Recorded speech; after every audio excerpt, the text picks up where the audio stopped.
दोस्तों, मैं हूं दिनेश के वोरा। न्यूज़ टाइम में आपका स्वागत है। नेपाल से एक न्यूज़, भगवान राम के ऊपर बड़ी कंट्रोवर्सी हो गई साहब। प्रधानमंत्री केपी शर्मा ओली कहीं से कह बैठे कि रामचंद्र जी तो नेपाल में पैदा हुए थे और उस पर मच गया बवाल।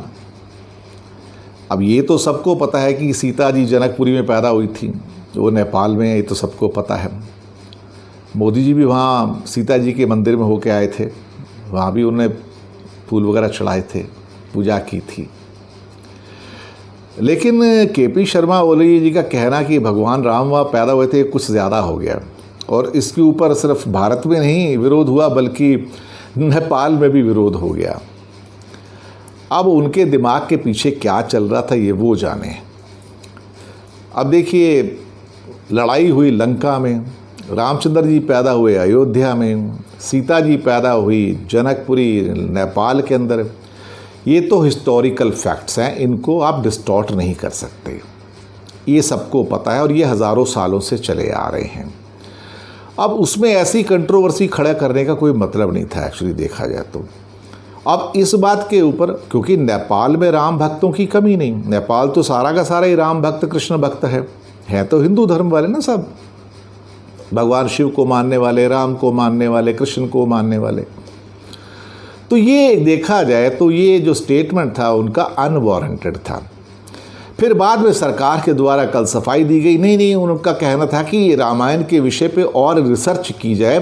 एक तरह से क्या था कि बचाने की कोशिश की जा रही थी प्रधानमंत्री को नेपाल सरकार के द्वारा कि और रिसर्च की जाए कि नेपाल में और ऐसे क्या जगह हैं, ऐसे क्या केंद्र हैं जिनका भगवान राम से संबंध है। वो ठीक है, अपनी जगह आप रिसर्च कीजिए ना, वो तो ठीक है, रिसर्च होती रहती है। लेकिन ये कह के कि रामचंद्र जी पैदा ही नेपाल में हुए थे, तो कहीं ना कहीं ये बात गले से हजम नहीं हो पाई। रिलीजन के मामले में बहुत बार ऐसा हो जाता है कि हमारे राजनेताओं को, चाहे कोई भी राजनेता हो, उनको बहुत सोच समझ के बोलना चाहिए, क्योंकि अगर हम और आप बोलेंगे तो शायद वो कंट्रोवर्शियल नहीं होंगे, हमारी कोई सुनता नहीं है ना।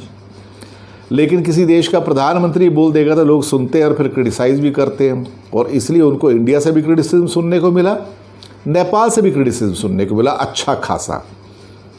और ये बात वहाँ के जो न्यूज़पेपर थी उनके अंदर भी चर्चाओं का विषय रहा। तो फिर बाद में गवर्नमेंट को बैक ट्रैक करना पड़ा, पीछे आना पड़ा, बचाव करना पड़ा कि उनका कहने का मतलब ये नहीं था कि रामचंद्र जी वहाँ पैदा हुए थे, वो एक रिसर्च की बात कर रहे थे। तो ऐसे जो अनवांटेड जो स्टेटमेंट्स हैं इनसे बच के रहना चाहिए। ख़ास तौर से जो इम्पोर्टेंट पोस्ट पर बैठे हुए हैं उनको इस किस्म की कंट्रोवर्शियल स्टेटमेंट से बच के रहना चाहिए। शुक्रिया आपका हमारे साथ बने रहने के लिए।